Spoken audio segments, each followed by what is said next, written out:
Hello everyone, मैं रश्मि आप सबका अपने YouTube channel math concepts with Rashmi पर स्वागत करती हूँ। आई होप कि आप सब लोग अच्छे हों, आपकी हेल्थ अच्छी हो और आपकी पढ़ाई भी एकदम से अच्छी चल रही हो। कुछ स्टूडेंट की पढ़ाई अच्छी नहीं चल रही होगी, हर दिन उनका मन ये कहता होगा, हर दिन या हर दूसरे दिन, कि आज नहीं होगा हमसे, आज रेस्ट करते हैं या आज रील स्क्रॉल करते हैं। बिकॉज रील देखने में मन को बहुत अच्छा लगता है, चाहे सर्दी हो, गर्मी हो, बारिश हो, रील देखने के लिए मन कभी मना नहीं करता है। मन मना करता है पढ़ाई करने के लिए। तो मन को समझाना है और जो आपने अपना लक्ष्य बनाया है एक सरकारी नौकरी पाने का, उसको उस पर फोकस रह करके काम करना है। ठीक है, साथ में आपका थोड़ा सा मनोबल बढ़ाने के लिए दो मोटिवेशनल लाइन में बोलूँगी, किसी और ने लिखी है बट शब्द मेरे होंगे कि कदम कदम पर रुकना मत, कदम कदम पर रुकना मत, मेहनत करने से कभी डरना मत। कदम कदम पर रुकना मत, मेहनत करने से कभी डरना मत। रास्ते खुद ब खुद बन जाएंगे तेरे, रास्ते खुद ब खुद बन जाएंगे तेरे, बस तू अपने लक्ष्य से पीछे कभी हटना मत। तो इतना ही कहूँगी और क्लास की शुरुआत करूँगी। तो आज हम शुरू करेंगे डिस्काउंट, और डिस्काउंट की आज अपनी पहली ही क्लास रहेगी जिसमें हम बेसिक स्टार्ट करेंगे। तो अगर आपको डिस्काउंट का बेसिक आता है तो फिर ये क्लास आपने नहीं देखनी है, बिकॉज टाइम बहुत वैल्यूएबल चीज़ होती है, टाइम और एनर्जी। तो इसको सही जगह पर खर्च करना है, फालतू जगह फालतू लोगों पर टाइम और अपनी एनर्जी बिल्कुल भी खर्च नहीं करनी है। ठीक है, आगे बढ़ेंगे। ये आपका सिलेबस है, एक बार देख लेंगे। परसेंटेज और प्रॉफिट लॉस हमारा हो गया है, डिस्काउंट आज हम स्टार्ट करेंगे और बेसिक ही रहेगा और बेसिक से रिलेटेड ही हम फिर क्वेश्चन सॉल्व करेंगे। ठीक है, इसलिए मैं आपको पहले ही बोल दे रही हूँ कि अगर आपका डिस्काउंट का बेसिक क्लियर है तो ये क्लास आप नहीं देखेंगे। इतने टाइम में आप कोई भी वो टॉपिक कंप्लीट करेंगे जो आपको नहीं आता है। ठीक है, तो चलिए शुरू करेंगे। सबसे पहले आपका क्रय मूल्य, विक्रय मूल्य, सारी चीज़ें आपको पता होंगी, फिर भी एक बार मैं इसे समझाऊंगी। ओके, तो यहाँ लिखूंगी सबसे पहले मैं cost price, it means CP. तो ये होता है आपका सीपी और इसकी फुल फॉर्म होती है कॉस्ट प्राइस। हिंदी में इसको बोलते हैं क्रय मूल्य। ठीक है जी, क्रय मूल्य। एक होता है आपका मार्क प्राइस, जैसे कोई वस्तु आपने खरीदी और उस पर कुछ पैसे बढ़ा करके आपने लिख दिया, दिस इज मार्क प्राइस। ठीक है, इसको फुल फॉर्म इसकी होगी मार्क प्राइस। आप लिखना चाहें लिख ले, अगर आपको चीजें आती हैं तो फिर नहीं लिखना है, बस समझते हुए चलना है। ठीक है, हिंदी में इसको बोलते हैं अंकित मूल्य, अंकित मूल्य। और एक होता है आपका सेलिंग प्राइस, मतलब कि एसपी, और फुल फॉर्म इसके सेलिंग प्राइस। ठीक है जी, सेलिंग प्राइस, ठीक से लिख जाओ, प्राइस। और हिंदी में से बोलते हैं विक्रय मूल्य, विक्रय मूल्य। और एक होता है आपका डिस्काउंट, जो आज हम डिटेल में पढ़ेंगे। ठीक है ना, वैसे हमने परसेंटेज, प्रॉफिट लॉस में भी थोड़ा थोड़ा पढ़ा है, बट आज हम इसे डिटेल में चीजें समझेंगे इससे रिलेटेड। तो ये होता है आपका डिस्काउंट। डिस्काउंट हिंदी में बोलते हैं इसे छूट या फिर बट्टा। ओके, एक होता है आपका प्रॉफिट। अब कोई वस्तु आपने खरीदी है तो या तो प्रॉफिट पे बेचोगे या लॉस पे बेचोगे, तो प्रॉफिट और लॉस भी आपको पता होना चाहिए। प्रॉफिट इट मीन्स लाभ, हिंदी में से बोलेंगे, और एक होता है आपका लॉस, मतलब के हानि। अब इसे हम समझते हैं। ये तो मैंने इतनी चीजें आपको लिखवा दी हैं जिनकी हमें जरूरत पड़ने वाली है। तो सबसे पहले हम आएंगे कि सेलिंग प्राइस क्या होता है। तो अगर मैं लिखूं कि selling price it means SP, तो इसके बराबर हम क्या लिख सकते हैं, कॉस्ट प्राइस प्लस प्रॉफिट, या फिर कॉस्ट प्राइस माइनस का लॉस। तो इसके बराबर में हम लिख सकते हैं कॉस्ट प्राइस प्लस का प्रॉफिट, या फिर कॉस्ट प्राइस माइनस का सीपी लिखती हूँ यहाँ पे, कॉस्ट प्राइस माइनस का लॉस। ठीक है ना, ये अगर मैं यहाँ से सीपी निकालूं तो सीपी बराबर क्या आ जाएगा, सीपी एसपी सीपी ऐसे बोल रही हूँ, समझ में आ रहा है ना, इधर मैं लिख दिया इसलिए। ठीक है ना, ये आपका सीपी हो गया कॉस्ट प्राइस। मार्क्स प्राइस पर भी हम आए नहीं हैं, वो हम आगे पेज पे समझेंगे। तो सीपी अगर मैं यहाँ से लिखूँ तो सीपी बराबर क्या आ जाएगा आपका, एसपी माइनस का प्रॉफिट और आपका सीपी बराबर लॉस इधर आएगा, तो एसपी प्लस का लॉस। अगर वस्तु हमने किस पे बेची है, लॉस पे बेची है, तो फिर सीपी बराबर क्या होगा, एसपी प्लस का लॉस होगा। प्रॉफिट पे बेची है तो सीपी बराबर क्या होगा, एसपी माइनस का प्रॉफिट होगा। ठीक है, अब यहां से मुझे केवल प्रॉफिट चाहिए, केवल मुझे क्या चाहिए, प्रॉफिट। केवल अगर हमें प्रॉफिट चाहिए तो प्रॉफिट बराबर क्या आ जाएगा आपका, एसपी माइनस का सीपी। ओके, और केवल अगर हमें लॉस चाहिए, अगर मुझे परसेंटेज में प्रॉफिट चाहिए, तो ये तो मैंने प्रॉफिट लिखा ओनली, परसेंटेज में भी तो प्रॉफिट हो सकता है ना। तो प्रॉफिट अगर मुझे किस में चाहिए, परसेंटेज में चाहिए, पूछ लेगा भाई आपसे कुछ भी, तो वो क्या होगा, एसपी माइनस का सीपी बटे में सीपी। प्रॉफिट और लॉस हमेशा सीपी पे ही काउंट होते हैं। ठीक है, तो ये आप एज अ ट्रिक या एज अ फॉर्मूला याद रख सकते हैं। अगर मैं लॉस की बात करूं तो लॉस इज इक्वल टू क्या आ जाएगा आपका, सीपी माइनस का एसपी। मतलब जितने में आपने वस्तु खरीदी है उससे कम में आपने वस्तु बेची है, तो आपको क्या होगा, लॉस होगा। तो लॉस भी आपने सीपी पे ही कैलकुलेट करना है, बिकॉज प्रॉफिट और लॉस किस पे कैलकुलेट होता है, सीपी पे ही कैलकुलेट होता है। तो सीपी माइनस का एसपी बटे में सीपी इंटू का 100, ये क्या होगा आपका, लॉस परसेंटेज में आएगा। ठीक है, अच्छा परसेंटेज में तो मैंने लिखा नहीं, इसको पहले ऐसे लिख देती हूँ, इधर लिखती हूँ पहले मैं सीपी माइनस का एसपी। अब अगर मुझे परसेंटेज में चाहिए लॉस, तो loss percentage is equal to CP minus का एसपी बटे में सीपी इनटू का 100। ठीक है जी, ये आप अपना ट्रिक बना के लिख लो, या फिर एक फॉर्मूले की तरह लिख लो, या फिर समझ लो, लिखने की आवश्यकता नहीं है, सिर्फ समझते हुए चलना है, रटना नहीं है। बेसिक कॉन्सेप्ट अगर आपका क्लियर हो जाएगा, फिर क्वेश्चन कैसा भी होगा वो आपसे सॉल्व होगा। ओके, चलिए, अभी तक मैंने आपको एसपी, सीपी और क्या समझाया है, मैंने प्रॉफिट और लॉस समझाया है। अब हम आएंगे किस पे, डिस्काउंट पे। तो मैंने कहा कि डिस्काउंट बराबर क्या होगा। अब देखो, मार्क प्राइस पे आपने समझना पड़ेगा, डिस्काउंट हमेशा मार्क प्राइस पे दिया जाता है। ठीक है, तो अभी हाँ यहाँ से समझेंगे हम मार्क प्राइस। मैं यहाँ लिखूंगी मार्क प्राइस, ठीक है ना। अभी मैं मार्क प्राइस से शुरू करूंगी ताकि आपको चीजें समझ में आती रहे। ठीक है ना, मार्क प्राइस इट मीन्स अंकित मूल्य। ठीक है, अंकित मूल्य इसकी बहुत आवश्यकता पड़ेगी, बिकॉज डिस्काउंट हमेशा इसी पर दिया जाता है, तो इसे हम ठीक से समझेंगे, अंकित मूल्य। ओके, तो हमने कहा कि कोई वस्तु आपने खरीदी और उस पर कुछ बढ़ा करके लिख दिया। ओके, डिटेल में समझाने की कोशिश कर रही हूं मैं कि कोई वस्तु मैंने खरीदी तो उसको क्या कहेंगे हम, सीपी, और कुछ बढ़ा करके मैंने लिख दिया उसे कहेंगे हम मार्क प्राइस, और मार्क प्राइस पे कुछ मैंने डिस्काउंट दे दिया। ठीक है ना, थोड़ा और नीचे ले लेते हैं इसको, मार्क प्राइस, और मार्क प्राइस पे कुछ मैंने डिस्काउंट देकर क्या कर दिया, वस्तु को सेल कर दिया, मतलब कि सेलिंग प्राइस।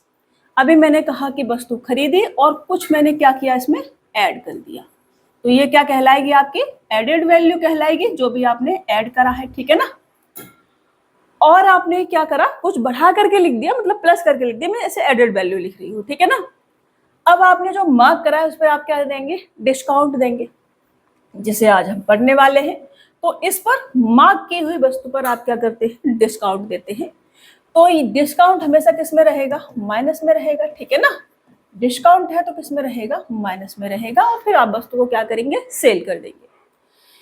कई बार ऐसा होता है कि वस्तु आप खरीद करके लाए हैं तो वस्तु खराब हो जाती है या खराब निकल जाती है, तो जितने में खरीद करके लाए हैं उससे कम में आपको वस्तु बेचनी पड़ती है, और सीपी पे भी आपको डिस्काउंट देना पड़ता है। जैसे 100 रुपए की आपने वस्तु खरीद के लाए थे, बट वो खराब निकल गई, मतलब, और आपने उसे 80 रुपए में बेचा, तो आपने 100 रुपए पे डिस्काउंट दिया, मतलब सीपी पे डिस्काउंट दिया आप। ओके, तो कई बार ऐसा भी होता है, ये जानकारी के लिए जरूरी है। तो उस केस में जो आपका डिस्काउंट होगा, यहाँ से डिस्काउंट हमने मार्क प्राइस पे दिया है। अगर वस्तु हम खरीद करके लाए हैं और उसे कम में बेचा है, जितने में खरीदा है उससे कम में बेचा है, तो डिस्काउंट हमारा किस पे जाएगा, सीपी पे जाएगा। ठीक है, तो यहाँ से अगर मैं डिस्काउंट निकालूं कि डिस्काउंट क्या होगा, पहले एडेड वैल्यू निकाल लेते हैं परसेंटेज में, उधर समझाऊंगी मैं डिस्काउंट के बारे में डिटेल में चीजें। तो अगर मैं कहूँ कि एडेड वैल्यू अगर आपसे पूछी जाए तो वो क्या होगी, वो होगी मार्क प्राइस माइनस का सीपी, ठीक है ना। अगर केवल एडेड वैल्यू पूछी जाएगी तो मार्क प्राइस माइनस का सीपी, और अगर ये एडेड वैल्यू आपसे परसेंटेज में पूछी जाए, ठीक है ना, जो भी आपने ऐड करा है ये वैल्यू अगर आपसे किस में पूछी जाती है, परसेंटेज में पूछी जाती है, सही से लिख जाओ भी। अगर ये वैल्यू आपसे परसेंटेज में पूछी जाती है तब मार्क प्राइस माइनस का सीपी अपॉन में सीपी इंटू का 100, मतलब एडेड वैल्यू आपकी सीपी पे कैलकुलेट होगी, ठीक है ना। मैं बहुत बेसिक तरीके से समझा रही हूँ आपको, एक एक पॉइंट आपने समझते हुए चलना है। सभी की अभी आवश्यकता पड़ेगी जब हम क्वेश्चंस को सॉल्व करेंगे, ओके। तो कोई पॉइंट अगर समझ में नहीं आए मेरे से पूछने का कमेंट बॉक्स में कमेंट करके। अब मैं आती हूँ कहाँ, डिस्काउंट पर। तो मैंने कहा कि अगर मैं डिस्काउंट की बात करूँ तो डिस्काउंट होता क्या है, तो डिस्काउंट इज इक्वल टू यहाँ से क्या आ जाएगा हमारा, मार्क प्राइस माइनस का एसपी, ठीक है। क्योंकि हमने डिस्काउंट किस पे दिया है, मार्क प्राइस पे दिया है, तो मार्क प्राइस माइनस का एसपी, ये क्या आ जाएगा आपका, डिस्काउंट आ जाएगा। अगर डिस्काउंट आपसे परसेंटेज में पूछ लिया जाए, ठीक है, किसमें, परसेंटेज में पूछ लिया जाए, तो परसेंटेज में डिस्काउंट मार्क प्राइस माइनस का एसपी अपॉन में मार्क प्राइस इनटू का 100, ठीक है ना। डिस्काउंट हमेशा किस पे दिया जाता है, मार्क प्राइस पे दिया जाता है। तो इससे भी आप क्या करेंगे, याद करेंगे। अब जैसे मैंने आपको एक पॉइंट समझाया कि कभी कभी वस्तु खराब निकल जाती है, जितने में हम खरीद के लाए उससे कम में हमें बेचनी पड़ती है, तो उस केस में डिस्काउंट हम कैसे समझेंगे, उस केस के लिए जो आपका डिस्काउंट होगा, ठीक है ना, वो क्या होगा, वो होगा सीपी माइनस का एसपी, ठीक है ना। जितने में खरीद के लाए उससे कम में आपने बेचा है तो बाकी का डिस्काउंट दिया। जैसे 100 रुपए में आप खरीद के लाए, 80 रुपए में आपने बेचा है तो 20 रुपए का क्या दिया आपने, डिस्काउंट दिया। तो सीपी माइनस का एसपी। ऐसा कब होता है, जब वस्तु हमें सस्ते में बेचनी पड़ जाती है, क्योंकि कभी कभी खराब निकल जाती है वस्तु, या कभी कभी हमारा कोई यार दोस्त आ जाता है और उसको हम थोड़ा कम करके दे देते हैं, ठीक है। ऐसा होता नहीं है बेसिकली कि कोई रिश्तेदार या जानने वाला आ जाए तो उसे दुकानदार कम में वस्तु दे दे, वो उसका मन रखने के लिए बोल देते हैं कि भाई जितने में खरीद के लाया हूँ उससे उसी रेट पर ही उससे कम में तुझे दे रहा हूँ, बट वैसा होता नहीं है। बेईमान दुकानदार पढ़ाया था ना मैंने आपको प्रॉफिट एंड लॉस में, तो वैसा होता नहीं है, बट ये आपने समझना है यहाँ पर, ठीक है। होता क्या है क्या नहीं होता है वो मैटर नहीं करता है, चीजें आपने यहाँ समझनी है। तो यहाँ पर अगर मैं डिस्काउंट परसेंटेज निकालूं, डिस्काउंट परसेंटेज, ठीक है ना, वैसे ऐसे लॉस भी कहेंगे कि लॉस कितने का हुआ, लॉस परसेंटेज, जैसे हमने लॉस पढ़ा। बट अगर आपसे डिस्काउंट के फॉर्म में पूछ लिया जाए तो फिर आपने ये बताना पड़ेगा, ठीक है ना। तो discount percentage equal to CP minus का एसपी अपॉन में सीपी इंटू का 100। इसको हम लॉस परसेंटेज भी कहेंगे, लॉस में वस्तु हमने बेची है तो लॉस परसेंटेज भी इसे हम कहेंगे, क्योंकि डिस्काउंट हमेशा मार्क प्राइस पे ही कैलकुलेट होता है। बट ये पॉइंट आपने याद रखना है, ठीक है। एग्जामिनर है वो कुछ भी पूछ सकता है, तो अगर लॉस कह के पूछेगा तो लॉस, डिस्काउंट कह के पूछेगा तो डिस्काउंट, ओके। आपने रेडी रहना है हर चीज के लिए, वो कुछ भी कर सकता है। आजकल पगला गई है एसएससी, और भी एग्जामिनर जो है वो पगलाई गए होंगे, मतलब एसएससी पगलाई है तो बाकी भी पगलाई गए होंगे, ठीक है। तो आपने रेडी रहना है हर चीज के लिए, वो कुछ भी लैंग्वेज चेंज करके आपसे पूछे, आपको क्वेश्चन सॉल्व करके आंसर टिक करके आना है, बस मेरा इतना सा उद्देश्य है, ठीक है। अभी मैं आपको एक एग्जाम्पल लूंगी और एग्जाम्पल के थ्रू आपको समझाऊंगी। मैंने कहा कि एक एग्जाम्पल तो बनता है, इतना समझाया है तो, नहीं तो आपके दिमाग से चीजें हवा हवा होंगी। एक एग्जाम्पल, ठीक है ना। तो मैंने कहा यहाँ मैंने सीपी लिखा, और यहाँ मैंने मार्क प्राइस लिखा, और यहाँ मैंने एसपी लिखा, ओके। बस इतनी चीजें, 3 चीजें इसमें चलेंगी, ये आपने पता होनी चाहिए। मैंने कहा कि कोई वस्तु मैंने 125 रुपए में खरीदी, ठीक है ना। पहले मैं प्रॉफिट लॉस पर जाती हूँ, मार्क प्राइस तक बाद में जाएंगे। मैंने कहा कि कोई वस्तु मैंने 125 रुपए में खरीदी, ठीक है ना। कितने में खरीदी, 125 रुपए में खरीदी। अब मैं कह रही हूं कि इसको मैंने 20% के प्रॉफिट पर बेचा है। किस पर बेचा है, 20% के प्रॉफिट पर। प्रॉफिट के लिए मैं कई बार एरो ऐसे भी बनाऊंगी, ठीक है ना, तो इसे आप याद रखेंगे। तो मैंने कहा कि इसे 20% के प्रॉफिट पर बेचा है, तो एसपी क्या होगा, एसपी, तो एसपी कितना आ जाएगा भाई, एसपी आ जाएगा हमारा 125 प्लस 125 का 20%, ठीक है जी, ऐसे ही तो होगा। तो 125 का 20% कितना होगा, 25 होगा, क्योंकि 10% 12.5, जैसे मैं अभी काट के समझाऊंगी। 20 से 5 बार जाएगा, 5 से 5 दूनी 10, 5 25, तो ये कितना आ जाएगा आपका 150 आ जाएगा, ठीक है ना, कितना आ जाएगा 150। अब क्या हमें इसे ऐसे ही करने की आवश्यकता थी, नहीं। जब भी हम बात करते हैं कि किसी भी संख्या का 10% कितना होगा, ठीक है ना, 10%, तो एक संख्या छोड़ करके हमें पॉइंट लगा देना होता है। जैसे मैंने कहा कि 125 का 10% कितना होगा, तो मुझे क्या करना है, एक संख्या छोड़ के पॉइंट लगा देना है, कितना आ जाएगा 12.5 आ जाएगा, ठीक है, कितना आ जाएगा 12.5, यहाँ पॉइंट नहीं लगाना है, 125 है, यहाँ 125 ही रहने देना है, ठीक है, कितना आ गया 12.5, 10%। अब मैंने कहा कि मुझे 20% चाहिए था, कितना चाहिए था 20%, तो 10% पे अगर एक संख्या के बाद पॉइंट लग रहा है तो 20% पे क्या हो जाएगा, डबल हो जाएगा, दो संख्या पॉइंट नहीं चिपका देना है, ठीक है, इसका डबल हो जाएगा। ये इधर क्या हुआ है, 2 गुना हुआ है, तो इधर भी कितना हो जाएगा, 2 गुना हो जाएगा, 2 गुना करेंगे तो कितना आ जाएगा, ये 25 आ जाएगा, कितना आ जाएगा 25। तो ऐसे दिमाग में रखना था। हमने कहा 10% 12.5 है, तो 20% 25 होगा, तो मैं यहाँ से आराम से अपना सेलिंग प्राइस लिख सकती थी कि सेलिंग प्राइस कितना आ जाएगा, 125 प्लस का 25 इक्वल टू कितना होगा आपका, अरे भाई कहाँ तक जाओगे, 150 बता देंगे इसको, ठीक है ना, ये कोई कंफ्यूजन नहीं होना चाहिए। अभी मैंने कहा कि अगर मुझे ये वस्तु लॉस पर बेचनी पड़ जाती तब क्या करते हम, क्योंकि लॉस पर भी तो बेचनी पड़ सकती है ना, कुछ भी हो सकता है बाबा। तो मैंने कहा कि इसका जो सीपी है वो कितना है, वो है 125, और इसे मैंने लॉस पर बेचा है, कितने लॉस पर बेचा है, मान लो कि मैंने इसको 20% ही लॉस पर बेच दिया, ठीक है ना, 20% प्रॉफिट और 20% मैंने इसे लॉस पर बेच दिया। तो इसका जो एसपी होगा वो क्या होगा, तो एसपी क्या होगा इसका, वैसे नॉर्मल तरीके से अगर सॉल्व करें तो 125 माइनस का 125 का 20%, ठीक है ना, ये होगा। लेकिन ऐसे करना नहीं है, सिर्फ समझने के लिए। ये 20 पंजे 5 से काटेंगे तो 5 दूनी 10, 5 25, मतलब 25 बार जाएगा, और इसमें से 25 माइनस करेंगे तो हमारे पास 100 बचेगा। एसपी कितना आ जाएगा हमारे पास 100। बट ऐसे नहीं करना है, मुझे पता है कि 10% पर एक संख्या के बाद पॉइंट लगाना है, तो 20% डबल हो जाएगा उसका, 10 का डबल हुआ है 20%, ठीक है ना, 10% से 20% बनाया है वो डबल करके, तो 12.5 का भी हम क्या कर देंगे, डबल कर देंगे, कितना आ जाएगा 25। तो यहीं से मुझे 25 माइनस करना था, और यहाँ पर 100 क्या आ जाता हमारे पास, एसपी आ जाता, ठीक है ना, ये क्या आ जाता हमारा एसपी आ जाता।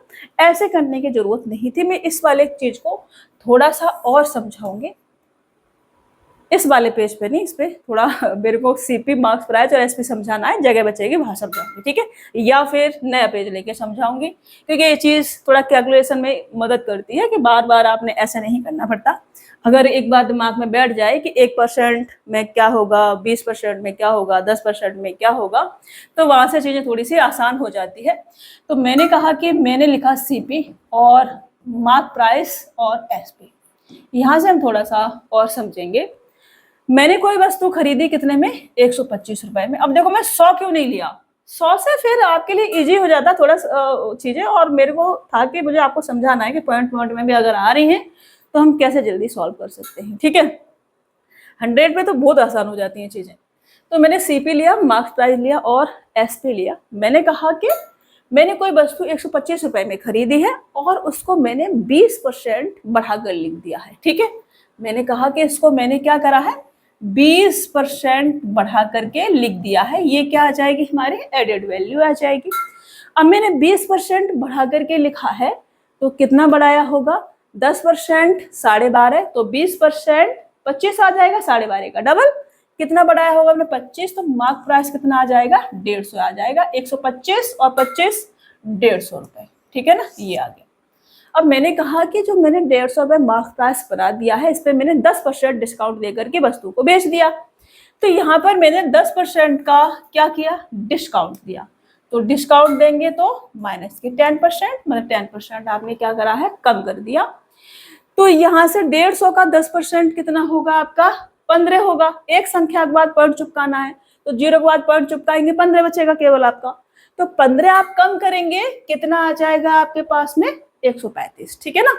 वस्तु आपने कितने में बेच दी, 135 रुपए में बेच दी। क्लियर। अब अगर आपसे पूछा जाए कि आपको कितना % प्रॉफिट या लॉस हुआ है, तो वस्तु आपने 125 रुपए में खरीदी थी और 135 रुपए में बेच दी, तो आपको क्या हुआ है, प्रॉफिट हुआ है। क्या हुआ है, प्रॉफिट हुआ है। कितने का प्रॉफिट हुआ है, 135 माइनस का 125 is equal to 10 rupees. 10 rupees का आपको क्या हुआ है, प्रॉफिट हुआ है।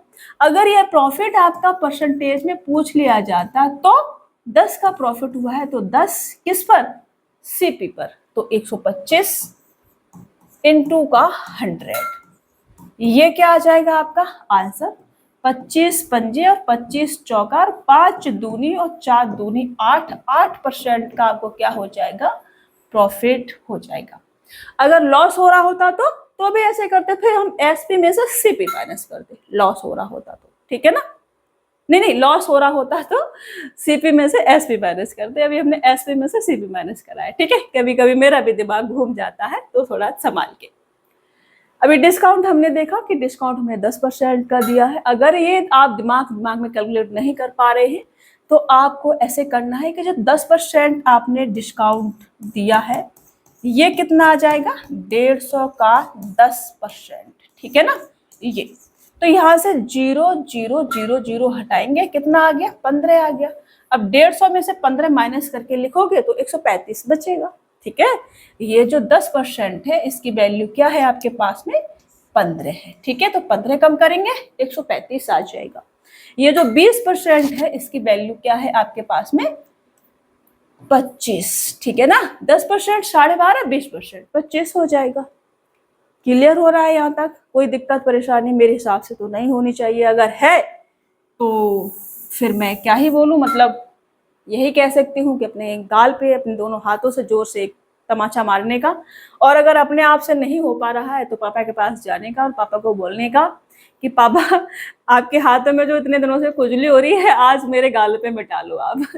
फिर देखो पापा कैसे आपके गाल पर 4 4 लगा करके अपने हाथ ठंडे करते हैं एकदम, ठीक है।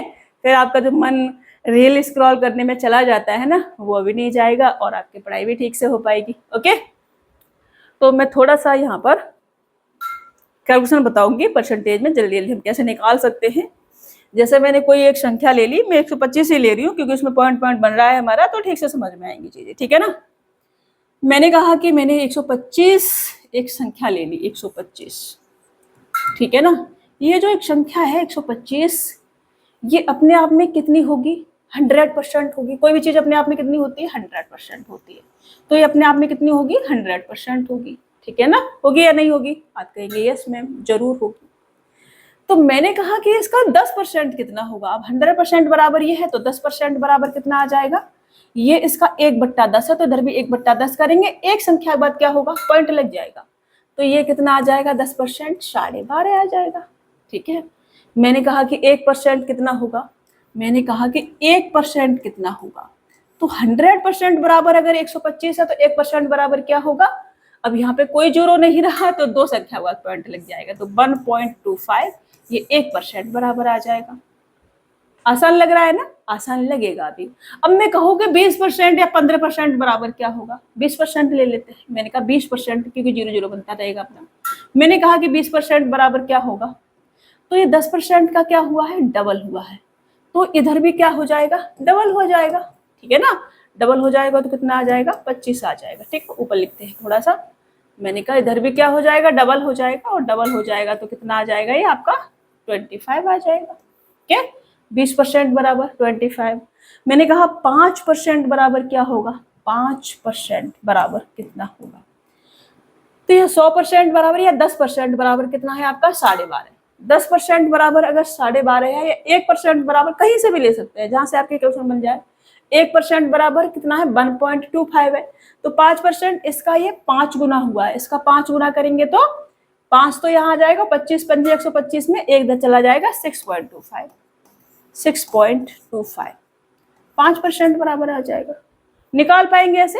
आपको ऐसे सॉल्व नहीं करने बैठ जाना है कि मैं पहले यहाँ 125 लिखूंगा, फिर उसका 1% पूछा है तो 1% निकालूंगा, फिर मेरे को पता है कि बटे में 100 है, फिर मैं यहाँ पर 1 लिख करके 2 संख्याओं से पहले 0 चिपकाऊंगा और फिर उसको आंसर लिखूंगा। ऐसे नहीं करना है, ठीक है?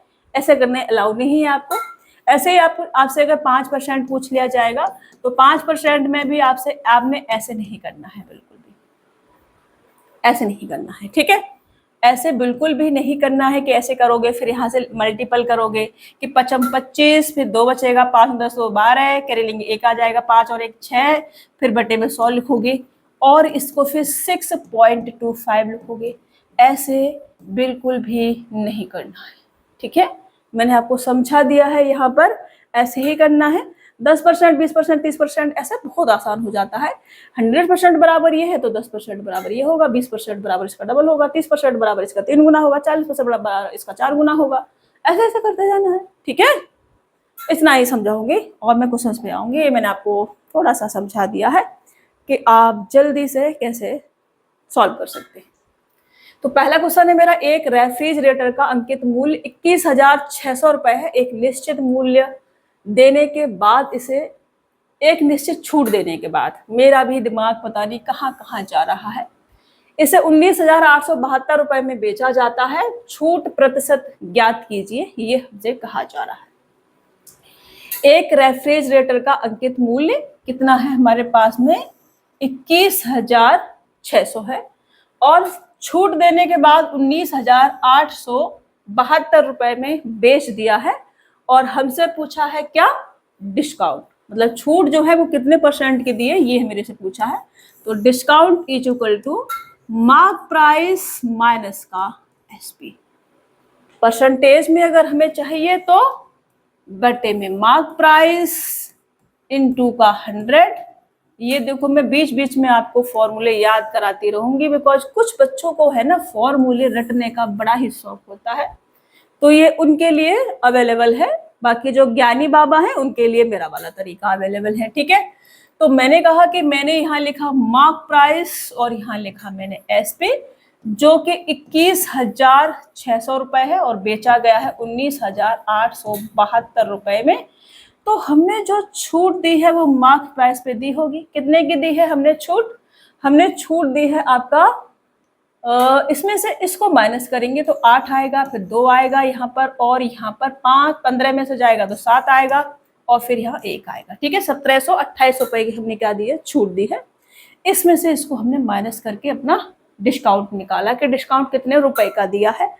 अब क्योंकि हमसे रुपए में नहीं पूछा है, परसेंटेज में पूछा है, तो 1,728 कितना % है किसका, 21,600 का, क्योंकि डिस्काउंट हमेशा मार्क प्राइस पे कैलकुलेट किया जाता है। ये क्या आ जाएगा आपका, डिस्काउंट आ जाएगा, ठीक है जी?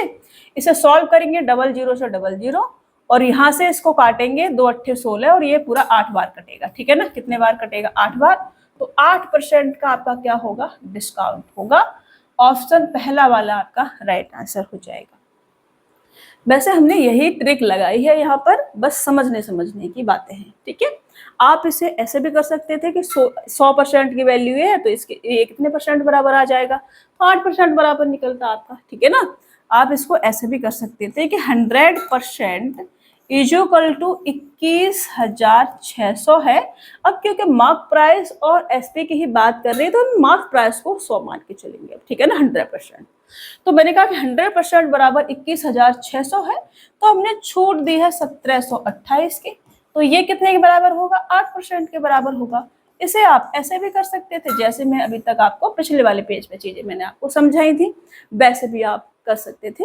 आपके लिए मैंने तरीके बता दिए हैं, आपका मन है कि आप इसे कैसे सॉल्व करना चाहेंगे।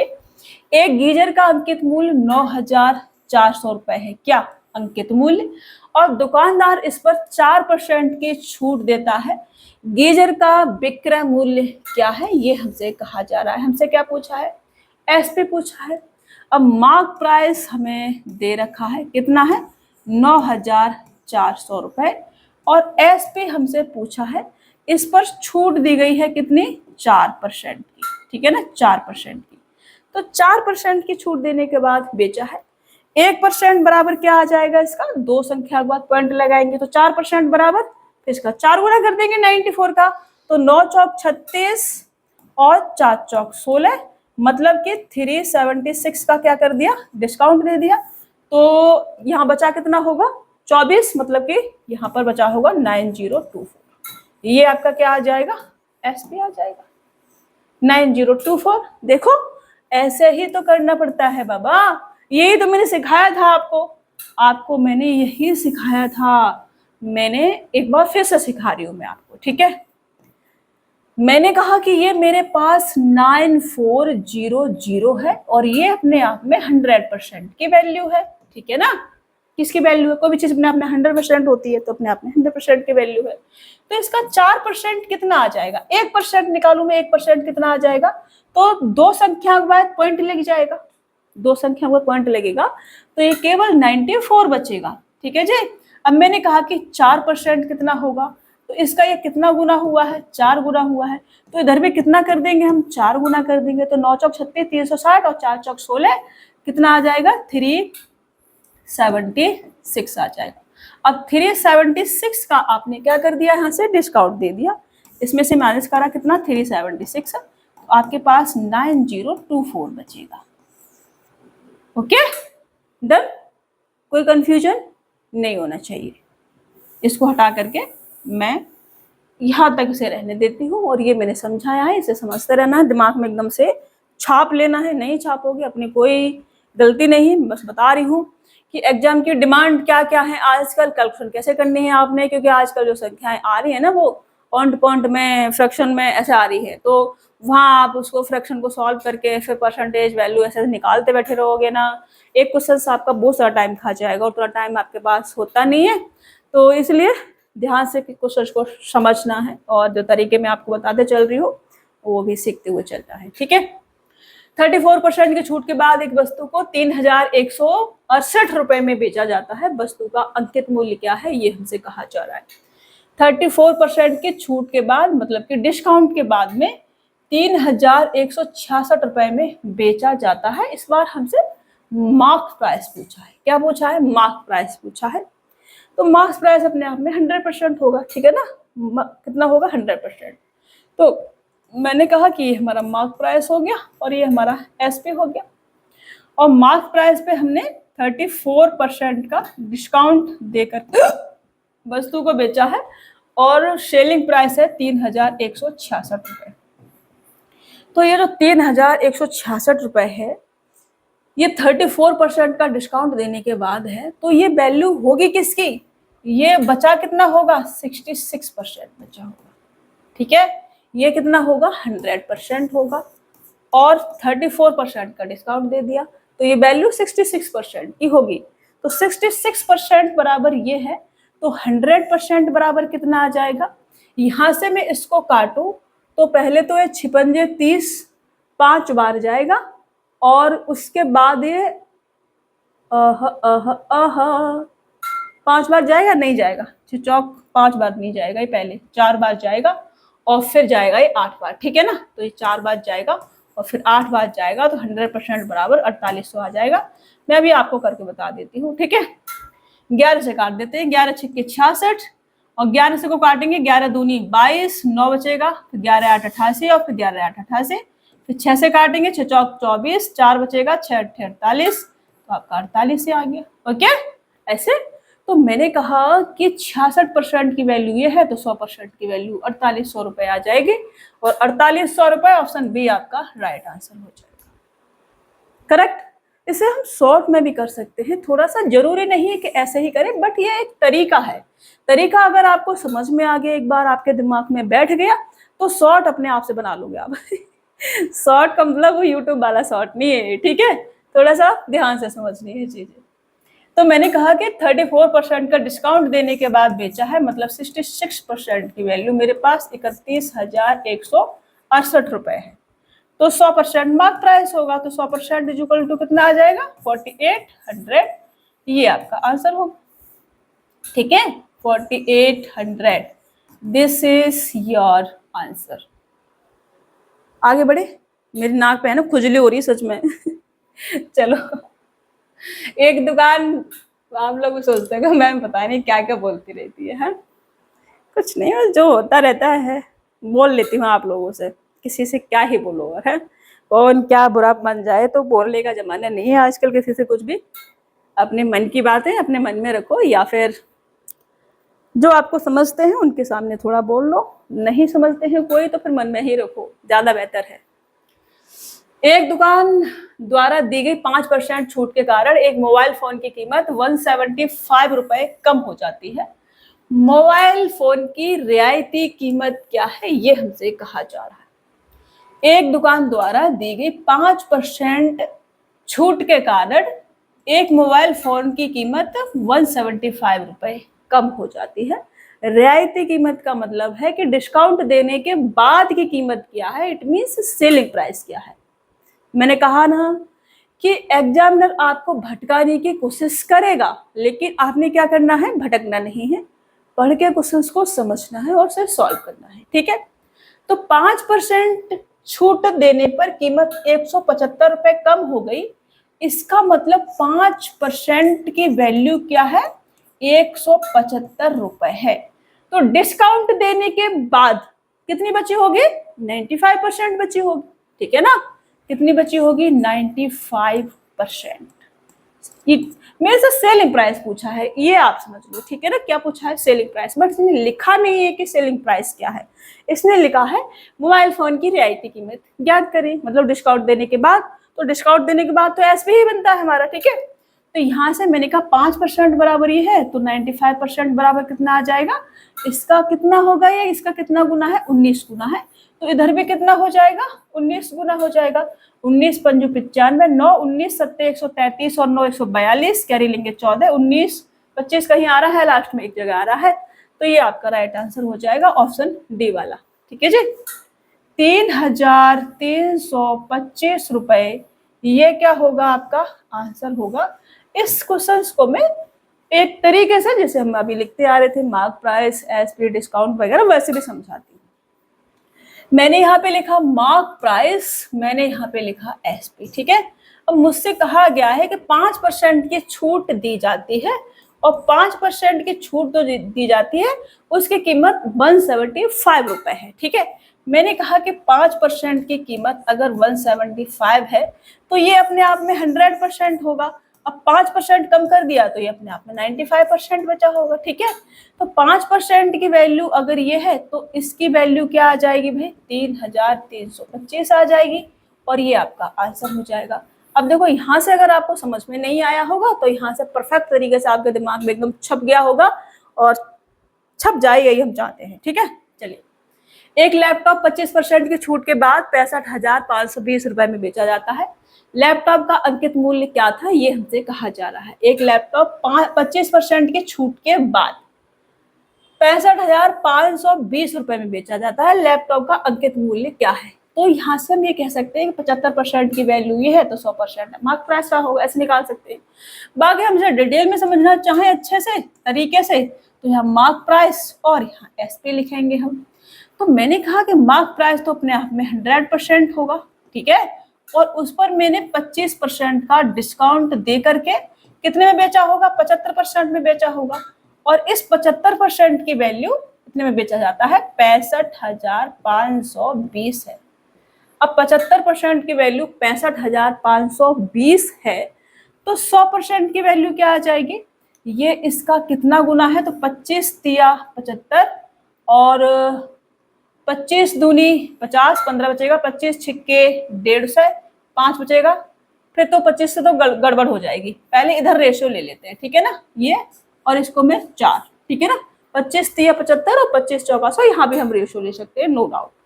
अब मैं इसे 3 का देखते, 3 का कितना गुना है ये, तो 3 का कितना गुना है ये, 3 से इसे काटेंगे, 3 दूनी 6, 3 एकम 3, 2 बचेगा, 8 24 और 3 चौक 12, ये आपका 21,800 40 गुना है, इधर 21,840 गुना करेंगे तो 0, 4 चौक 16 और 8 चौक 32 और 1 33, 360 आएगा लास्ट में। 360 एक ही में दे रखा है, ऑप्शन बी आपका राइट आंसर होगा 87,360। ऐसे भी आपने दिमाग में रखना है कि ऑप्शन में जो है क्या क्या दे रखा है, पूरा लिखने की। अभी आप पूरा लिखेंगे नो डाउट, लेकिन जब एग्जाम हॉल में बैठे होते हैं ना तो थोड़ा प्रोसेस हमने सॉल्व करा, देखा कि ऑप्शन कोई है ऐसा कि सेम सेम नहीं है तो टिक करके आगे बढ़िए। ओके, ये छोटी छोटी चीजें हैं जो आपका टाइम सेव करती हैं, बट अभी आपने पूरा कैलकुलेशन करना है और डिटेल में समझना है। ठीक है, अब हम थोड़ा सा शॉर्ट में अगर जाए तो हमने कहा कि 25% की छूट देने के बाद ये बेचा गया है 65,520 में, इट मीन्स ये 75% की वैल्यू होगी। तो 75% बराबर 65,520 है, तो मार्क प्राइस जो होगा वो अपने आप में 100% होगा। 100% बराबर कितना आ जाएगा 87,360, और ये आपका आंसर। आपका मन है, आपका मन जैसे इसको समझना चाहे वैसे उसे समझने देना, नहीं तो वो रील में भाग के चला जाएगा और रील स्क्रॉल करने में 2 घंटे खा जाएगा। तो मन को दोनों तरीके से समझने देना। ठीक है, मन को एकदम काबू में रखना है, पकड़ के रखना है, भागने नहीं देना है। ये आलतू फालतू चीजों में बहुत भाग जाता है, तो इसका विशेष ख्याल रखना है। टाइम टाइम पे इसे खुराक भी देनी है, और इसकी खुराक होती है तमाचा वमाचा मारना, या फिर थोड़ा सा एक्सरसाइज करना, या फिर पापा से थोड़ी पिटाई खा लेना। मतलब यही मन की जो है खुराक होती है। बाकी किसी भी चीज से मन जो है कंट्रोल में नहीं आता है। ठीक है, एक आदमी ने 11% की छूट पर एक घड़ी खरीदी। यदि उसने इसे 23% की छूट पर खरीदा होता तो उसे ये जो घड़ी है ये 2400 रुपए कम में मिलती। घड़ी का अंकित मूल्य क्या है ये हमसे कहा जा रहा है। एक आदमी ने 11% की छूट पर एक घड़ी खरीदी, 11% के डिस्काउंट पर। यदि उसने इसे 23% के डिस्काउंट पर खरीदा होता तो उसे यह घड़ी 2400 रुपए कम में मिलती। घड़ी का अंकित मूल्य कितना है ये हमसे कहा जा रहा है। पहले डिटेल में समझाएंगे, फिर से शॉर्ट में चलेंगे। ठीक है ना, तो मैंने लिखा यहाँ पर मार्क प्राइस और मैंने लिखा यहाँ पर एसपी। मार्क प्राइस तो अपने आप में 100% होगा। ठीक है जी, अब पहले हमसे कहा गया है कि 11% की छूट पर खरीदा गया। 11% की छूट पर खरीदा गया तो कितने में खरीदा गया होगा, 89 बचा होगा यहाँ पर। ठीक है ना, बाद में कह रहा है कि अगर इसने 23% की छूट पर खरीदा होता, 23% की छूट पर खरीदेंगे तो कितना बचेगा हमारे पास में, 77% बचेगा। ठीक है ना, 77% बचेगा। ओके, तो उसे यह घड़ी 2400 रुपए कम में मिलती। कितने में मिलती है, 2400 रुपए कम में मिलती। कितने कम में मिली है यहाँ पर, तो यहाँ पर मिली है हमारे पास में 2 और 1, 12% कम में मिली है। कितने कम में मिली है, 12%। अब इस 12% की जो वैल्यू है वो क्या है हमारे पास में, 2400 रुपए है। 12% की वैल्यू अगर 2400 रुपए है तो हमसे अंकित मूल्य पूछा है जो कि 100% है, तो 100% की वैल्यू क्या आ जाएगी, ये इसका कितना गुना है, 200 गुना है। 200 गुना करेंगे तो इधर 20,000 रुपए आ जाएंगे। ठीक है, तो ये क्या हो जाएगा आपका आंसर, 20,000 रुपए। ऑप्शन सी आपका राइट आंसर होगा। अब देखो ऐसे करना जरूरी नहीं है, मैंने आपको बेसिक समझाया है। ये क्या है, ये बिल्कुल बेसिक है। अभी हम थोड़ा शॉर्ट में जाएंगे। एग्जाम में ये तरीका थोड़ी लगाते रहेंगे, ये नहीं लगाएंगे। ठीक है, अब दोनों जगह क्या है, 11% की छूट फिर 23% की छूट। तो जो डिस्काउंट 1 है और जो डिस्काउंट 2 है उसका लेंगे डिफरेंस। ठीक है ना, तो ये 11% और 23%, दोनों का अगर मैं डिफरेंस लूं तो कितना आ जाएगा, 12%। कितना कम में है, 12%। तो उस घड़ी को 2400 रुपए कम में मिलती है, तो 12% की वैल्यू कितनी है मेरे पास में, 2400 रुपए है।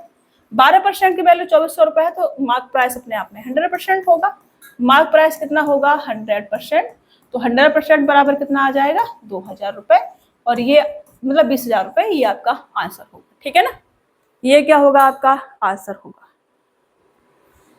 ऐसे समझ में नहीं आ रहा है तो और भी तरीके से इसे समझा जा सकता है। ठीक है, इसे हटा दो, इसे चेप लेना। चेप लेने का मतलब है कि इसे अपनी नोटबुक पर एकदम से छाप देना। ठीक है, देखो एसपी से भी कर सकते हैं। मैंने कहा कि एसपी क्या होगा, पहले अगर 11% की छूट दी है तो 89 होगा, दूसरी बार 23% की छूट दी है तो 77 होगा। कितने कम में बेचा गया है, तो आप कहेंगे 12% कम में बेचा गया है, और इधर कितने कम में बेचा गया है, 2400 रुपए। तो 12% की वैल्यू कितनी है, 2400 रुपए। तो मार्क प्राइस जो होगा वो अपने आप में कितना होगा, 100% होगा। तो 100% की वैल्यू कितनी आ जाएगी बाबा, 20,000 रुपए। Any problem? आपका जवाब क्या होना चाहिए, नो प्रॉब्लम। ओके, प्रॉब्लम नहीं होनी चाहिए कोई भी। मैं 5 खरीदे 3 मुफ्त पाएं की योजना में छूट प्रतिशत कितना है, ये हमसे पूछा जा रहा है। मतलब 5 वस्तु अगर आप खरीदते हैं तो 3 वस्तु आपको क्या होंगे, मुफ्त में दी जाएंगी। तो डिस्काउंट क्या होगा आपका, जो आपकी 3 वस्तुएं हैं वो आपका डिस्काउंट होगा। ठीक है, तो किस पर दिया जाएगा, जो आपका दुकानदार है उसके पास से 8 वस्तुएं गई हैं, क्योंकि 5 आपने खरीदी है और 3 उसने फ्री में दी है। तो डिस्काउंट कैलकुलेट होगा आपका 8 वस्तुओं पर। 3 वस्तुएं जो है वो 8 वस्तुओं का कितना परसेंट है। अब देखो, कुछ बच्चों को मैंने परसेंटेज वैल्यू लिखवाई थी, वो अगर याद है तो 1/8 बराबर 12.5% और 3/8 बराबर 37.5% टिक करके आगे बढ़ जाएगा स्टूडेंट। अगर जिनको नहीं याद है वो ऐसे सॉल्व करेंगे, फिर ऐसे सॉल्व करेंगे, तो ये नहीं करना है। ठीक है, जो चीज मैं आपको शॉर्ट में लिखवाते हुए चल रही हूँ उनको आपने अपने दिमाग में एकदम से छाप लेना है। ठीक है, उनके साथ कोई भी इफ और बट नहीं चलेगा। समीर को उसके 73,000 रुपए के खरीद बिल पर 20% की छूट मिलती है, उसे कुल कितने रुपए की छूट मिली है, ये हमसे कहा जा रहा है। इतना ललोएस्ट क्वेश्चन है और आपका ये शायद यूपीएसआई का क्वेश्चन है। मैंने कल कुछ क्वेश्चन से सीट में ऐड करे थे, पुरानी वाली सीट नहीं है, पिछले जो हमने सीट कराई थी पिछले वाले बैच में, आरआरबी एनटीपीसी वाले बैच में, उस सीट को अपडेट करके नई सीट बनाई है ये।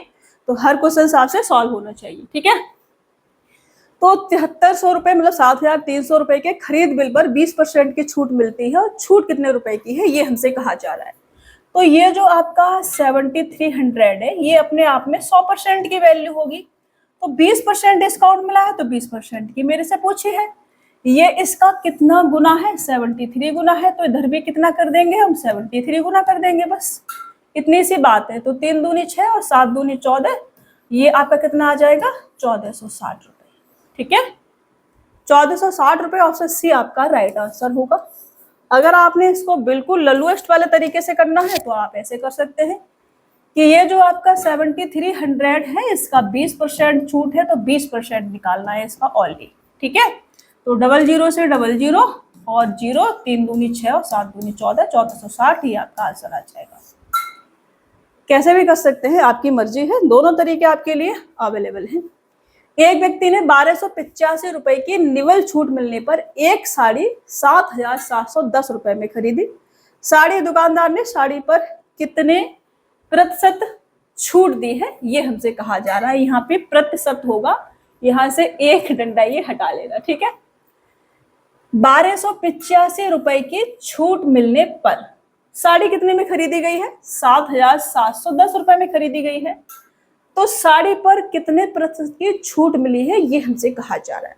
तो मार्क प्राइस होगा कुछ, और मार्क प्राइस पे डिस्काउंट देने के बाद उसे 7,710 रुपए में बेचा गया है।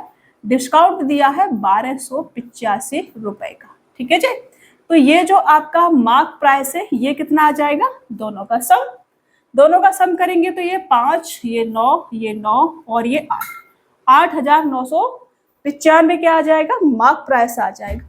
अब मार्क प्राइस पे क्या करना है, आपने डिस्काउंट कैलकुलेट करना है। मतलब कि ये जो आपका 1285 है ये 8,995 का कितना परसेंट है, यही हमसे पूछा जा रहा है। ठीक है, अब देखो थोड़ा सा दिमाग लगाएंगे तो 12 सत्ते 84 और 8 7 56 और 5 सत्ते 35, ये पूरा 7 बार कट जाएगा। 1/7 बराबर क्या होता है, 14 सही 2/7%। ऑप्शन टिक करके आगे बढ़ जाना है। ये मैंने इसलिए आपको लिखवाई थी फ्रैक्शन टू परसेंटेज, और परसेंटेज टू फ्रैक्शन चेंज करना परसेंटेज वाली क्लास में समझाया था कि आपको ये बार बार चीजें सॉल्व ना करनी पड़े। अगर आपको नहीं आती है तो फिर आप सॉल्व करोगे, इस 7 से इसको क्या करोगे, डिवाइड करोगे, 7 1 7, 3 बचेगा, 7 चौक 28, 2 बचेगा, तो बटे में ये 7, इसको परसेंटेज में लिखेंगे, 14 सही 2/7%। लेकिन अगर आती है तो वहां टिक करके आगे बढ़ जाना है। ठीक है, नहीं आती है तो परसेंटेज वाली क्लास में जाना है। पहली क्लास में मैंने पूरा बेसिक कराया है, उसको समझना है अच्छे से। मुद्रित मूल्य पर 21% छूट देकर पुस्तक बेचने के बाद किसी दुकानदार को 21% का लाभ होता है। पुस्तक के क्रय मूल्य और विक्रय मूल्य का अनुपात क्या है, ये हमसे कहा जा रहा है। अभी तरीके से सॉल्व करेंगे, फिर शॉर्ट में आएंगे। मैंने लिखा यहाँ पर सीपी, वस्तु खरीदी गई होगी तभी तो क्रय मूल्य विक्रय मूल्य निकाल पाएंगे हम। उसके बाद कुछ बढ़ा करके लिख दिया गया होगा, मार्क प्राइस बना दिया गया होगा। फिर मार्क प्राइस पे कुछ छूट दी गई होगी तो सेलिंग प्राइस बना होगा हमारा, ठीक है ना। तो 21% की छूट देकर पुस्तक बेचने के बाद किसी दुकानदार को 21% का ही लाभ होता है। तो मैं मार्क प्राइस को 100 मान लूं तो 21% के अगर हमने डिस्काउंट दे दिया है तो कितना बचा होगा, 79 बचा होगा। नहीं 80, हाँ ठीक है 79 बचा होगा, ठीक है ना। कितना बचा होगा, 79। अब 21% का क्या हो रहा है, उसे प्रॉफिट भी हो रहा है। 21% का क्या हो रहा है, प्रॉफिट हो रहा है। तो अगर मैं सीपी को 100 मान लूं तो यहां मैं रेशियो लिखूं तो 100 और रेशियो में 121 ये आ जाएगा। अब जो हमारा एसपी है वो डबल डबल तो नहीं हो सकता कि यहाँ 79 और यहाँ 180, ऐसे नहीं हो सकता, उसे समान बनाना पड़ेगा। समान बनाने के लिए यहाँ पर हम 121 से मल्टीपल करेंगे तो यहाँ भी 121 से मल्टीपल करेंगे, ठीक है ना। और यहाँ 79 से मल्टीपल करेंगे, 79, तो यहाँ भी हम 79 से मल्टीपल करेंगे। अब यहाँ से क्या होगा, मेरे से क्या पूछा है, मेरे से पूछा है क्रय मूल्य और विक्रय मूल्य ओनली।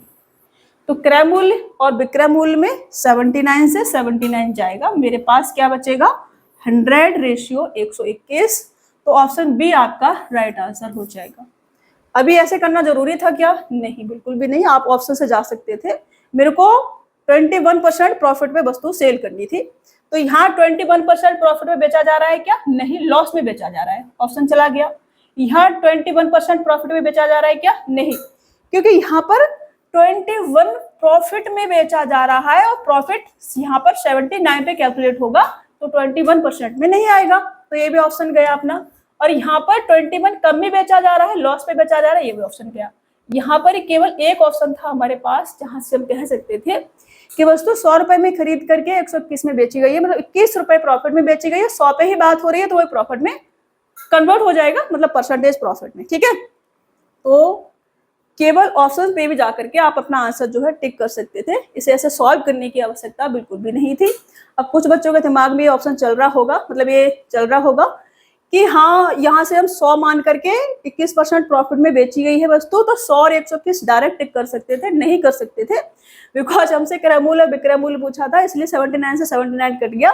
यहाँ बीच में से कुछ भी पूछ लिया जाता तब ये नहीं होता, ठीक है।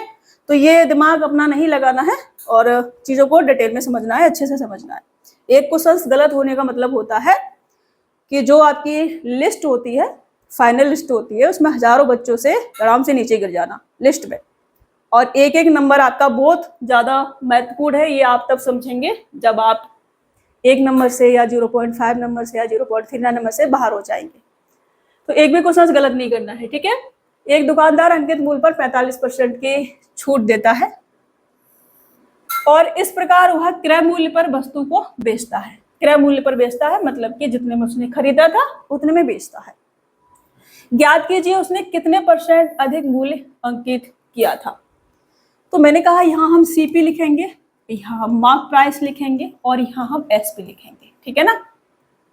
45% की छूट देने के बाद वस्तु को क्रय मूल्य पर बेचता है, ऐसा हमसे कहा जा रहा है, तो मैं क्रय मूल्य ही 100 रुपए मान लेती हूँ, ठीक है ना, या फिर मार्क्स प्राइस मान लेती हूँ क्योंकि छूट मार्क्स प्राइस में देगी तो मार्क्स प्राइस में 100 मान लेती हूँ। अब इस पर 45% की छूट दी गई है, तो कितने की छूट दी गई होगी, 45 की, बचेगा कितना यहाँ पर 55, मतलब एसपी कितना है 55 है। और हमसे एक लाइन बोली गई है कि वस्तु क्रय मूल्य पर बेची गई है, मतलब क्रय मूल्य भी कितना होगा हमारे पास 55 होगा, ठीक है, कितना होगा 55। तो हमसे कहा जा रहा है कि ज्ञात कीजिए उसने कितने % अधिक मूल्य अंकित किया था। मतलब कोई वस्तु आपने 55 रुपए में खरीदी है और उस पर 100 रुपए आपने लिख दिया है, कितना अधिक अंकित किया है 45 रुपए। जितने की छूट दी है उतना ही तो आपने अधिक अंकित कर दिया है, तभी तो क्रय मूल्य पर बेचेंगे आप। तो ये जो 45 है ये 55 का कितना % है, यही हमसे पूछा है। अब देखो 1/11 बराबर 9.09% होता है, ये हमारा कितना बनेगा, ये बनेगा मेरा 9/11। तो 9/11 इज इक्वल टू 9 गुना करेंगे 9.09% का तो 81.81%। ऑप्शन ए आपका राइट आंसर हो जाएगा। सॉल्व करने की आवश्यकता नहीं है, परसेंटेज की पहली क्लास आपने अवश्य देखनी है। अगर आपने नहीं देखी है तो 5 से काटोगे सो 5 ने 45, 5 से काटोगे तो 11, तो कितना बना ये 9/11। और मैंने आपको क्या लिखवाया था, मैंने लिखवाया था कि 1/9, 11 का ही ले लेते पहले, 1/11 इक्वल टू 9.09% होता है। तो अगर मैं इसे 9/11 कर दूं तो इसका कितना गुना कर दिया मैंने, 9 गुना कर दिया। तो इधर भी चीजें क्या हो जाएगी, 9 गुना हो जाएंगी। तो ये कितना आ जाएगा 81.81%, और ये आपका आंसर हो जाएगा। ठीक है, अब देखो ये चीज आती है तो आपका 10 से 15 सेकंड बच जाएंगे, जिसे आप दूसरे क्वेश्चन में लगा सकते हैं। नहीं आती है फिर आपने ये पूरा सॉल्व करना पड़ेगा, और इसके बराबर आपने 81.81% लिखना पड़ेगा।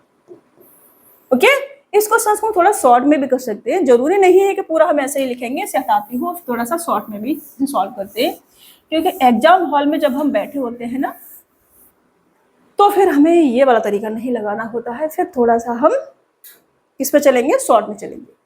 अब मैंने 45% की छूट दी है, और इसमें एक लाइन में बोला गया है कि वस्तु को क्रय मूल्य पर बेचा गया है, तो छूट 45 की ही दी गई होगी। ठीक है ना, 45% की छूट दे करके कितने में बेचा गया होगा, 55 में बेचा गया होगा। तो बढ़ाकर भी कितना लिखा होगा, जितने की छूट दी है, मतलब कि 45 बढ़ाकर लिखा गया होगा। तो मार्क प्राइस कितना रहा होगा, 55। ठीक है ना, तो बस इतना सा क्वेश्चन था हमारा कि 45 जो है वो 55 का कितना परसेंट है। जब आप इसे सॉल्व करेंगे तो आपको ये 81.81% मिलेगा, और ये आपका आंसर होगा। राइट, छप रहा है दिमाग में, नहीं छप रहा हो तो दिमाग को थोड़ा दीवार में जोर से मारने का, दिमाग की पूरी नस हिल जानी चाहिए, बस याददाश्त नहीं जानी चाहिए। ठीक है, एक दुकानदार वस्तु का मूल्य 45.45% बढ़ाकर अंकित करता है और इसके बाद छूट प्रदान करता है। छूट के बाद यदि अंतिम विक्रय मूल्य पर बेचने पर उसे ना तो लाभ और ना ही हानि हो तो ज्ञात कीजिए दुकानदार कितने परसेंट की छूट देता है, ये हमसे पूछा गया है। ठीक है, मतलब ना तो प्रॉफिट हो रहा है और ना ही लॉस हो रहा है। इसका मतलब है कि वस्तु जितने में खरीदी गई है उतने में ही बेची गई है, बस लैंग्वेज क्या है क्वेश्चन की चेंज कर दी है, बाकी सेम क्वेश्चन है जो हमने अभी पीछे वाला सॉल्व किया था। तो मुझसे कहा जा रहा है कि 45.45% बढ़ा करके अंकित कर दिया है, तो जितना बढ़ा करके अंकित किया है उतनी ही छूट दी होगी। तो ऐसे सॉल्व करेंगे तो प्रॉब्लम होगी, हमें इसे किस में चेंज करना पड़ेगा, फ्रैक्शन में चेंज करना पड़ेगा। तो इसका जो फ्रैक्शन वैल्यू आएगा वो आएगा 5/11। ठीक है, 1/11 इक्वल टू 9.09%, तो 5/11 इक्वल टू 45.45%। ओके, तो इसका फ्रैक्शन वैल्यू 5/11 आ जाएगा। अब अगर मैं इसे सीपी और मार्क प्राइस और एसपी में लिखूं तो मैं ये कह सकती हूँ कि कोई चीज अगर मैंने 11 में खरीदी है तो 5 उस पर बढ़ा करके अंकित किया है, मतलब 16 लिख दिया है, और जितने में खरीदी है उतने में ही बेची है, क्योंकि ना प्रॉफिट हो रहा है ना लॉस हो रहा है, तो 11 में ही हमने इसे सेल किया है। तो डिस्काउंट मार्क्स प्राइस पे दिया गया होगा, डिस्काउंट कितने का दिया गया है, 5 का, किस पर, 16 पर। तो 5/16, मतलब 5 जो है वो 16 का कितना परसेंट है। अब 1/16 अगर निकालेंगे तो 16 छिक्के 96, 4 बचेगा, मतलब 6 पॉइंट कुछ परसेंट आएगा। तो 5 गुना करेंगे 56 30, 31.25% आ जाएगा। ठीक है, तो ऐसे भी कर सकते हैं, दिमाग लगाने वाली बात। अगर नहीं लगा पा रहे हो तो इंटू 100 करो और परसेंटेज में से चेंज करके लिखो। फिर 4 से काटोगे, 4 चौक 16, 4 से काटोगे तो 25 बार जाएगा, 25 पंजे 125 अपॉन में 4 आ जाएगा। 4 से काटोगे 4 तिया 12, 4 एकन 4, 1 बचेगा तो 0.25 आएगा, तो 1/4 इक्वल टू 25% होता है, तो पॉइंट लगाएंगे यहाँ पर, कितना आ जाएगा 31.25%। ऑप्शन सी आपका राइट आंसर होगा। ये मैंने आपको, इसे और भी शॉर्ट में कर सकते हैं, ये जरूरी नहीं है कि हमें सीपी मार्क्स प्राइस एसपी लिखेंगे तभी क्वेश्चन को सॉल्व करेंगे, नहीं, इसे बिल्कुल शॉर्ट में कर सकते हैं। मार्क्स प्राइस क्या होगा, सीपी प्लस का एडेड वैल्यू जितना हमने बढ़ा करके लिखा है, और बढ़ा करके लिखा है हमने 5, तो मार्क्स प्राइस 16 आ जाएगा, और छूट भी हमने 5 की दी है, तो केवल एक लाइन का क्वेश्चन है कि 5 जो है वो 16 का कितना परसेंट है, बस। तो यहाँ से भी कर सकते हैं कि 31.25%, और ये आपका आंसर होगा। केवल इतनी सी जगह में भी आप इसे सॉल्व कर सकते हैं। पर तरीके आपने दोनों सीखने हैं। बेसिक अगर आपका क्लियर नहीं होगा तो आप शॉर्ट वाले मेथड पे नहीं जा सकते हैं, फिर शॉर्ट वाला मेथड आपके लिए रटने जैसा हो जाएगा। ठीक है, तो बेसिक कॉन्सेप्ट आपके क्लियर होने चाहिए एकदम, उसमें कुछ भी ऐसा नहीं होना चाहिए काम चलाने वाला। यदि एक व्यापारी ने शुरुआत में अपने माल पर 28% बढ़ाकर मूल्य अंकित किया हो तो माल को बिना किसी लाभ या हानि के बेचने के लिए, मतलब कोई प्रॉफिट नहीं चाहिए उसको, कोई लॉस नहीं चाहिए, वह अपने द्वारा अंकित मूल्य पर अधिकतम कितने % की छूट दे सकता है। अब देखो 28% बढ़ा करके अंकित कर दिया है तो 28 ही छूट देगा। ठीक है ना। अब मानो 100 रुपए सीपी था, 28 बढ़ा करके अंकित कर दिया तो 128 क्या हो गया, मार्क प्राइस हो गया। 128 पर 28 उसने क्या दे दी, डिस्काउंट दे दिया। तो 28 जो है वो 128 का कितना % है, ये हमसे पूछा है। बस एक लाइन में इसे सॉल्व करना है। अगर ये समझ में नहीं आ रहा हो तो मैं आपको इसे डिटेल में भी अभी समझाऊंगी। ठीक है, 4 से काटेंगे, 4 सत्ते 28, 4 से काटेंगे 4 तिया 12 और 4 दूनी 8। अभी ये है 7/32, फिर 4 से काट देती हूँ मैं, 4 8 32 और 4 से काटेंगे तो ये 25 बार, 25 सत्ते 175 बट्टे कितना आ जाएगा 8, 8 दूनी 16 का मतलब होगा 21.875%। ऑप्शन 3 वाला आपका राइट आंसर होगा 21.875%। जैसे हम डिटेल में करते आ रहे थे वैसे भी अभी मैं आपको समझाऊंगी, क्योंकि कुछ बच्चों के दिमाग में ये छपता नहीं है, क्योंकि उनका बेसिक क्लियर नहीं हुआ होता है। तो बेसिक समझना बहुत ज़्यादा जरूरी है। इधर आएंगे हम सीपी लिखेंगे, इधर आएंगे हम मार्क प्राइस लिखेंगे, इधर आएंगे हम एसपी लिखेंगे। तो मैंने कहा कोई वस्तु मैंने 100 रुपए में खरीदी और उस पर मैंने 28% बढ़ा करके लिख दिया, मतलब 28 बढ़ा करके लिख दिया। ठीक है, तो ये कितना हो गया मार्क प्राइस, 128 हो गया। इस पर मैंने छूट दे दी 28 की। ठीक है, कोई प्रॉफिट कोई लॉस नहीं चाहिए, जितने में खरीदा था उतने में ही बेचा है, तो 100 में खरीद के 100 में बेचेंगे तो 28 की मेरे को छूट देनी पड़ेगी। तो ये जो 28 की छूट दी है किस पे दी होगी, 128 पर। तो 28 जो है 128 का कितना % है ये हमसे पूछा था। ये कितना आ जाएगा 21.875% और ये आपका आंसर होगा। ठीक है, अभी समझ में आ रहा है, ये मैंने बिल्कुल बेसिक से करा है। नेक्स्ट क्वेश्चन लेंगे अभी हम। एक दुकानदार किसी वस्तु के अंकित मूल्य पर 37% की छूट देने के बाद भी 20% लाभ प्राप्त करता है।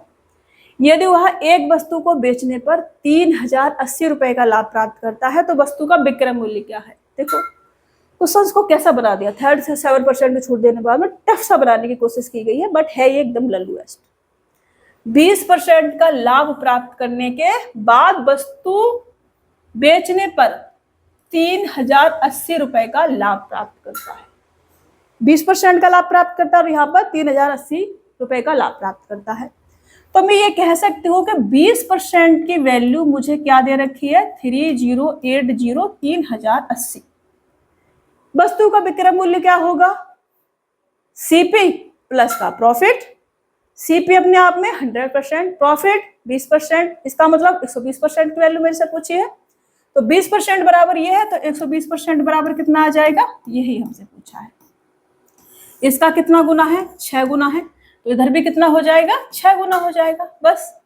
तो 0 8 45 8 6 48 और 6 18 18,480 रुपए, ये क्या होगा आपका सेलिंग प्राइस होगा। सेलिंग प्राइस 18,480, ऑप्शन बी आपका राइट आंसर हो जाएगा। एनी प्रॉब्लम, नो प्रॉब्लम वाले किस्सा होना चाहिए। यहाँ नहीं जाएंगे आप अंकित मूल्य 37%, कंफ्यूज हो जाएंगे, घूम जाएंगे एकदम से। मुझसे कहा जा रहा है कि 20% प्रॉफिट पर वस्तु बेची गई और 20% की वैल्यू ये है, तो क्रय मूल्य विक्रय मूल्य मेरे से पूछा है तो विक्रय मूल्य कितना होगा, 120%। ठीक है, चलिए नेक्स्ट ले लूं। एक विक्रेता ने एक मेज के क्रय मूल्य में 35% लाभ जोड़ने के बाद उसका विक्रय मूल्य 5,670 रुपए अंकित किया। एक विक्रेता ने एक मेज के क्रय मूल्य में 35% लाभ जोड़ने के बाद उसका विक्रय मूल्य 5,670 रुपए अंकित किया। चूंकि इस मूल्य स्तर पर बिक्री बहुत कम थी इसलिए उसने मेज को 12% लाभ पर बेचने का फैसला किया। 35% लाभ जोड़ने के बाद इतने रुपए मूल्य अंकित किया, विक्रय मूल्य। फिर वस्तु कम बिक रही थी तो उसने 12% लाभ पर बेचने का फैसला किया। नया विक्रय मूल्य क्या है ये हमसे कहा जा रहा है। अब 35% लाभ पर बेची गई वस्तु पहले, इसका मतलब 100% सीपी और 35% प्रॉफिट, मतलब कि 135% की वैल्यू हमें 5670 दे रखी है। अब 12% पे बेची जाएगी तो 112% हो जाएगा, 12% लाभ पर बेची जाएगी तो 112% हो जाएगा। तो 112% की वैल्यू क्या आ जाएगी, नया विक्रय मूल्य हमसे पूछा है, मतलब 112% की वैल्यू पूछी है। तो यहां से पहले से सॉल्व कर लेते हैं। ला ला ला ला ला ला ला ला ला, कटेगा ये किसी से? कटेगा, कटना तो चाहिए, कटना ही पड़ेगा इसको, और कोई ऑप्शन नहीं है इसके पास में, चारा नहीं है इसके पास कुछ भी। तो मैं 5 से काटू, 5 दूनी 10, नहीं ये इसी से कटेगा पूरा, इसी से कटेगा। तो 13 चौका 52, पहले तो ये 4 बार जाना चाहिए, ठीक है ना। 13 चौका 52 मतलब 520 और 5 चौक 20 मतलब 540। पहले ये 4 बार जाएगा और उसके बाद 540 के बाद कितना बचेगा, ये बचेगा 27 और ये, ठीक है। 13 दूनी 26 और 5 दूनी 10, कट गया। ये इसका 42 गुना है, इसका कितना गुना है, 42 गुना है जी। तो इधर भी कितना आएगा, 42 गुना आएगा, 42 गुना आएगा, लास्ट में 4 आएगा और एक ही दे रखा है 4704। तो 112% की वैल्यू क्या होगी, 4704, और ये आपका आंसर होगा। करेक्ट है। इसका भी कितना करेंगे हम, 42 गुना करेंगे, ठीक है। चलिए नेक्स्ट क्वेश्चन ले, आसान था बहुत ज्यादा। एक वस्तु को 10.5% की छूट देकर 716 रुपए में बेचा गया, या 6.5% की छूट दी जाती तो उसे कितने रुपए में बेचा जाता। अब देखो 10.5% की छूट दे करके बेचा गया है, इसका मतलब ये होगा आपका 89.5%। 89.5% की वैल्यू 716 रुपए है। तो 6.5% छूट दे करके बेचेंगे तो कितना बचेगा हमारे पास, 93.5%, ठीक है जी। और इसकी वैल्यू हमसे पूछिए तो इसे कितने रुपए में बेचा जाएगा, मतलब सेकंड वाला एसपी हमें बताना है। इसे सॉल्व करेंगे तो कितना आ जाएगा भाई, निकालना पड़ेगा। पॉइंट से पॉइंट काट देते हैं, 5 एकन 5, 5 सत्ते 35 और फिर 35 के बाद 5 ने 45 और फिर 5 से सर काटे तो 5 एकन 5, फिर 4 बचेगा, पनवट्ठे 40 और 5 सत्ते, पनवट्ठे 40 और फिर 5 सत्ते 35, ठीक है ना, यही आ जाएगा। अभी इधर लू तो 17 चौका 68 और 9 चौक 36, ये इसका 4 गुना है, तो इधर भी कितना आ जाएगा, 4 गुना आ जाएगा। 18 चौक 72, 720 और 7 चौक 28, 748, ये आपका ऑप्शन पहला वाला राइट आंसर होगा। कैलकुलेशन को थोड़ा दिमाग में कर लेना है। इधर कितना आ जाएगा, 748। मैंने कैसे करा, मैंने सबसे पहले 18 का 4 से मल्टीपल किया, यहाँ 180 प्लस 7 लिख सकते हैं, तो 18 चौक 72 मतलब 720, फिर 7 चौक 28 इसमें ऐड कर दिया, कितना आ गया 748, ठीक है। ये थोड़ा सा तरीके होते हैं कैलकुलेशन को जल्दी करने के, बाकी और कुछ नहीं होता है। चलिए, एक स्मार्ट टीवी को 15,400 रुपए में खरीदा गया, इसके मूल्य को 30% अधिक पर अंकित किया जाता है, इसे अंकित मूल्य पर 15% की छूट पर बेचा जाता है। स्मार्ट टीवी पर लाभ का जो प्रतिशत है वो कितना है, ये हमसे कहा जा रहा है, ठीक है। यहाँ से कल करें, क्लास थोड़ी लंबी हो जाएगी, चलो मैं इस क्वेश्चन को सॉल्व करके फिर करती हूँ, ठीक है ना। यहाँ से कल सॉल्व करेंगे, ज्यादा लंबी क्लास हो जाती है फिर आप लोग देखते नहीं है, तो इसका इसमें कोई काम नहीं है। हमसे पूछा है लाभ परसेंटेज में, तो हम 100 पे काम करेंगे, ठीक है ना। इसके मूल्य को 30% अधिक पर अंकित किया जाता है, मतलब मैंने सीपी लिखा, मैंने मार्क प्राइस लिखा और मैंने एसपी लिखा। मैंने कोई वस्तु 100 रुपए में खरीदी और 30% उस पर ऐड करके लिख दिया, ठीक है ना। तो यहाँ कितना लिख दिया होगा, 130 लिख दिया होगा। फिर अंकित मूल्य पर हमने क्या करा है, 15% की छूट दी है। पहले 30% बढ़ाकर लिखा था, फिर 15% की हमने क्या करा, छूट दी है। अब 15% की छूट दोगे तो इसका 10% कितना होगा, 13 होगा। 5% 13 का आधा मतलब 6.5 होगा, ऐसे करना है। ये कितना आ जाएगा, 19.5। अब 19.5 अगर आप कम करोगे तो 110.5 बचेगा, ये 110.5। ये आ जाएगा। देखो निकालने का हो सकता नहीं कि आपने 15% निकालना है, ऐसे नहीं। जैसे मैंने आपको तीसरे वाले पेज पे कराया आज के क्लास में, बहुत समझना है आपने। तो 100 रुपए में आपने वस्तु को खरीदा है और 110.5 में बेचा है, तो प्रॉफिट कितना होगा आपको? प्रॉफिट होगा 10.5 का। अब 100 पर ही कैलकुलेशन हो रही है तो ये परसेंटेज में कन्वर्ट हो जाएगा, 10.5% का आपको प्रॉफिट होगा और ऑप्शन बी आपका राइट आंसर हो जाएगा। क्लियर? चलिए आज की क्लास को हम यहीं पे ख़त्म करेंगे, बिकॉज क्लास बहुत ज़्यादा लंबी हो जाएगी और यहाँ से हम क्वेश्चंस कल सॉल्व करेंगे। कल टाइप बाय चीज चलेंगे ना। आज की क्लास में जो क्वेश्चन बचे हैं, कितने बचे हैं? 7-8 क्वेश्चन बचे हैं लगभग, ठीक है ना। तो ये वाले क्वेश्चन सॉल्व करके फिर हम नया टाइप स्टार्ट करेंगे और चीज़ें टाइप बाय चलेंगी। ऐसा नहीं है कि मिक्स क्वेश्चंस प्रैक्टिस कराऊंगी मैं, ऐसे नहीं। मिक्स क्वेश्चंस भी प्रैक्टिस करने के लिए मैं आपको दूंगी, मिसलेनियस भी कराऊंगी। एक भी चीज़ छोड़नी नहीं है। इस बैच में कोई जल्दीबाजी नहीं चल रही है, आराम से बैच चल रहा है, तो हर चीज़ करा के चलूँगी, कुछ भी नहीं छोड़ना है। बेसिक तरीका, शॉर्ट तरीका, आज जो एग्जाम की डिमांड है उसको ध्यान में रखते हुए सारी चीज़ें सॉल्व कराऊंगी, ठीक है। तो चलिए अपना ख्याल रखना। उम्मीद करती हूँ कि आज की क्लास आपके दिमाग में छप गई होगी, सारी चीज़ें समझ में आई होंगी और मुलाकात होगी आपसे नेक्स्ट क्लास में। तब तक के लिए बाय बाय, ठीक है।